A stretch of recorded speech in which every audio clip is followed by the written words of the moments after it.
উপরের দিকে বিভিন্ন ধরনের সর্ষের তেলের বোতল রাখা, অনেকটাই ওপরে রাখা, যার জন্য আমি ভিডিওটা ভালোভাবে করতে পারিনি। তবে একটা ফরচুনের 500 ml এর সর্ষের তেলের বোতল কিন্তু আমি এখান থেকে উঠিয়ে নিয়েছি। আজ দেখলাম ভালোই ডিল চলছে সর্ষের তেলের ওপরে।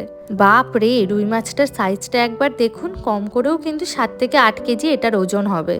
এদিকে অভিজিৎ দাঁড়িয়ে পড়েছে ওর কাজে, এখান থেকে কিছু ইন্ডিয়ান সবজি নেব।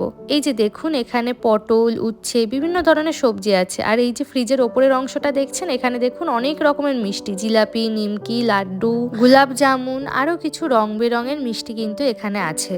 আর তার একেবারে নিচের তাকেই কিন্তু রাখা আছে কাঁচকলা, লাউ, আর এই যে ঝিঙের মতো একটা সবজি দেখা যাচ্ছে, এই সবজিটার নাম আমি জানতাম কিন্তু এই মুহূর্তে ঠিক মনে পড়ছে না। আপনারা যদি কেউ জেনে থাকেন অবশ্যই কিন্তু কমেন্টে জানাবেন।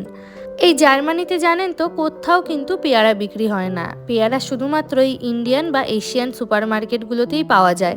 এত সুন্দর